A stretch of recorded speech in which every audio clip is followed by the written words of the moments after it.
Hey VC, how's it going? Right, okay, it's a car boot sale video, so vinyl finds. So car boot sales have been going on for the last 3 months or so, round by me, and I've been out every Saturday and Sunday morning, 5:30 in the field, looking for records. Now, don't look for anything else, just records. And most weekends, probably draw a blank, you don't find anything, but every now and again you find a gem.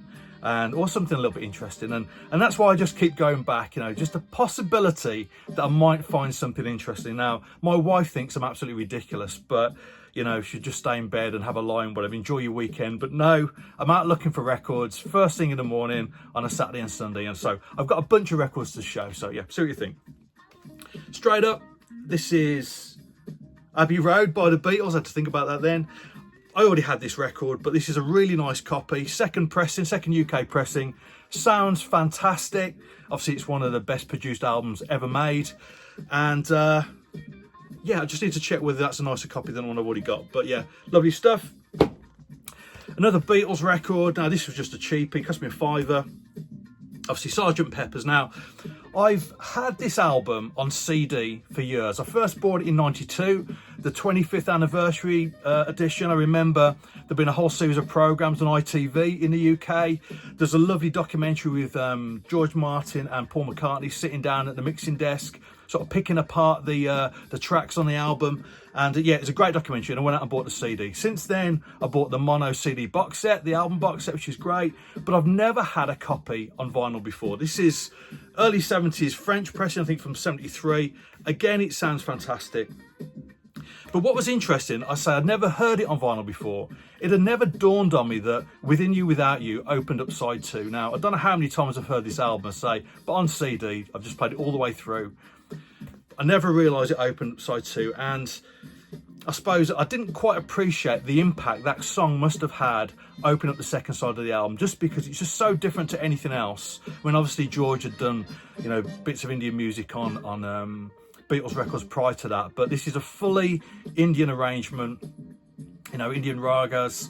It's a beautiful track. It's probably my favourite track on the album at the moment, actually. But yeah, it just goes to show how important hearing an album on vinyl is compared to CD or streaming. You get the proper experience. So there you go. And one final Beatles-related thing. This is a 12-inch. No More Lonely Nights mould mix. Now, I didn't know what this was. I just picked it up. I think it's 50p or a quid, whatever. Obviously, it's Paul McCartney, No More Lonely Nights. Now, the best thing, the biggest compliment I can say about this record is that it sounds absolutely nothing like the original song. It's a remix done by Arthur Baker. So I probably know Arthur Baker best because of his involvement with New Order in the 80s. He did loads of remixes. And this is a remix of No More Lonely Nights. It's fantastic. Now, it never came out commercially.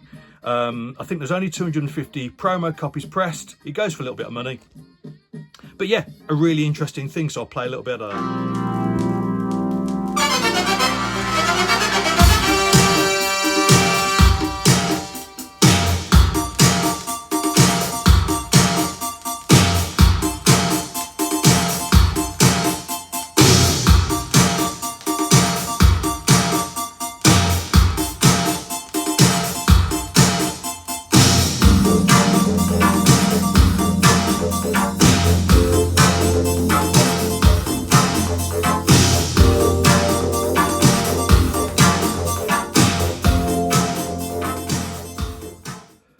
And another Beatles link, albeit not a Beatles record.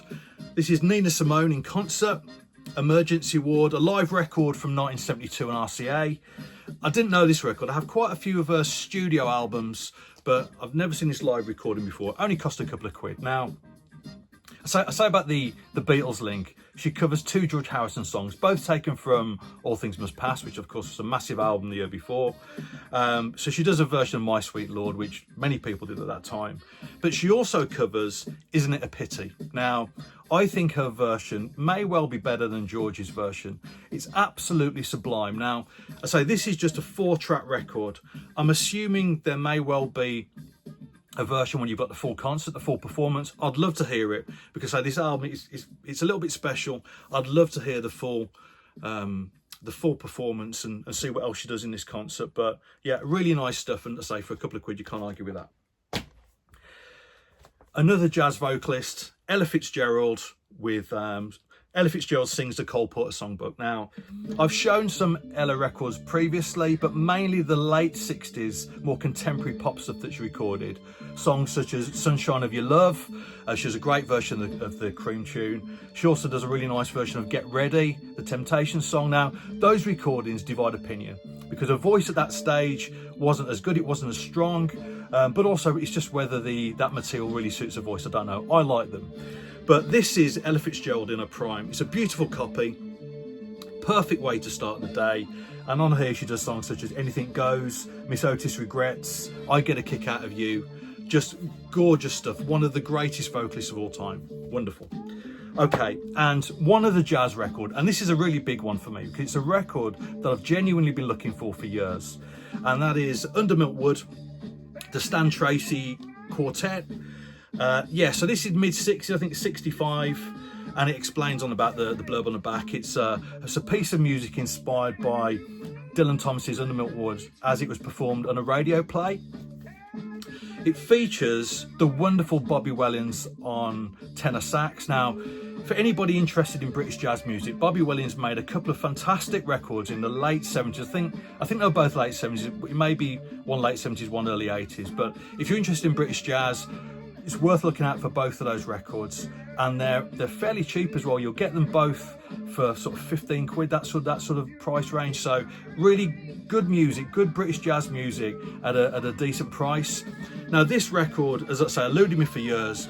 I was talking to the owner of a local record shop a couple of years ago now, and he was saying that in the 30 years he's been there, he'd only ever had 3 original copies of this record, and the last one that he had, he actually sold to Thurston Moore out of Sonic Youth, who was playing just down the road. So yeah, not a record that comes up very often. I found it in a car boot sale. I paid up for it though. So the guy had a box of records. It was mainly folk records, all pretty cheap, sort of 5 to 10 quid. This was a fair bit more, of course. He did give me a decent discount, and I probably paid around half of the Discogs median price for it. And it's pristine. It's a beautiful copy. It sounds wonderful, and I've been playing this to death over the last week or so. So really pleased to find that.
So a little bit of reggae. I picked up quite a few reggae 45s, but I'll just show the albums that I picked up. So first up, Yellowman versus Josie Wales.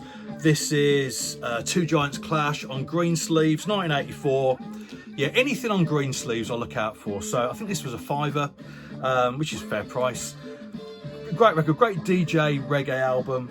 Anything on Greensleeves, sort of early 80s through to the mid 80s is worth picking up. Anything on that label. The iconic Greensleeves label, but I've been playing that one quite a bit, and that's, I say, that was a bargain really.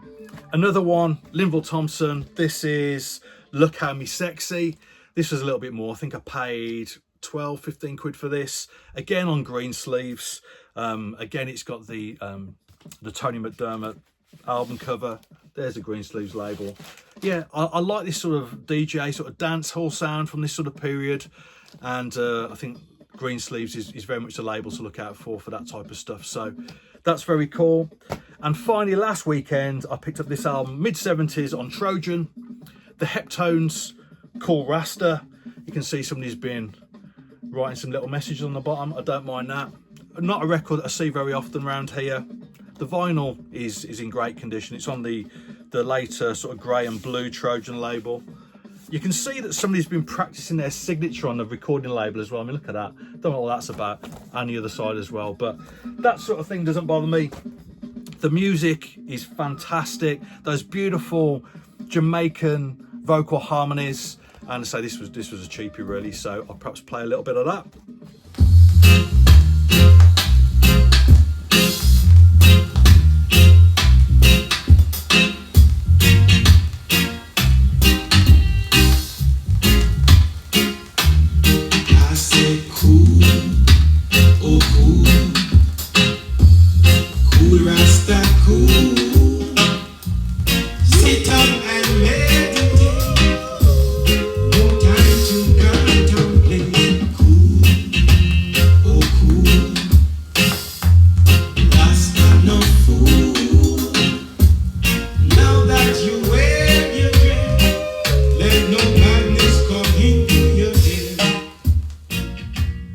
And just finishing with just a few random things.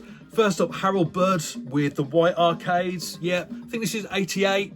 So around this sort of period, he made an album with the Cocteau Twins. I don't have that record. I'm still looking out for that. But early part of the year, I've been listening to the album that he made with Brian Eno, The Pavilion of Dreams. Early part of the year, I was playing that on repeat for a good week or so. And it really got me interested in his stuff. Now, this is something I'd streamed beforehand, predominantly electronic. But a gorgeous record. I'd never seen it before, and 15 quid, I was quite happy to pay that one weekend, so that was very cool. Now, the last couple of weeks, there has been an old guy there selling pretty much modern R&B, sort of 90s, 2000 R&B, 12s, albums, all for £1, £1.50. And one record that I picked out of that lot was Jodeci, their album from 1991, Forever My Lady. This is okay. It's that sort of New Jack Swing sound. I'm not sure how well that has dated. That's probably something that I will pass on, but yeah, something interesting to find anyway. From the same guy, he had a lot of early 70s soul records as well, stuff like Bill Withers, Bobby Womack. I picked up a few of those, but this one I found quite interesting. This is Letta Mbulu with her album There's Music in the Air. Now she's a South African artist. I have some of the records that she made in the very early 70s. This is from the mid 70s. She made 2 albums for A&M. This is produced by Herb Alpert actually, and yeah, they're both good records, a little bit smooth in places. I mean, the lineup is just the who's who of session musicians from the time. So it's people like Joe Sample, Chuck Rainey on bass, you've got Bernard Purdie on drums, Jim Gordon on drums on some tracks as well. Nice stuff. I mean, she's an interesting artist. I know that some of her releases that came out in the late 60s, early 70s, in South Africa, they came out on Tamla Motown. Now, I've never ever seen these copies of these records, the South African pressings. I'd love to see them. They go for a little bit of money. They're quite collectible, of course, for Motown collectors. But so this is a little bit later. Just nice, enjoyable stuff. And I'll finish with this last one. Another cheapie. Sweet Things by Georgie Fame. I've had this album probably 3 or 4 times now, and every time I've had a copy before, it's always sounded really crackly. It's clearly a record that has been bought and has been played at parties and such like. It's good old school R&B. So on here he does tracks such as Seesaw, Ride Your Pony, Sitting in the Park was his big tune off this record. But mid 60s sort of mod R&B, you can't go wrong with it. I'd love to have seen this band play live just in their prime in that mid 60s period. But yeah, Georgie Fame and the Blue Flames. Yeah, fantastic stuff. So there you go. That's just a bunch of random car boot finds.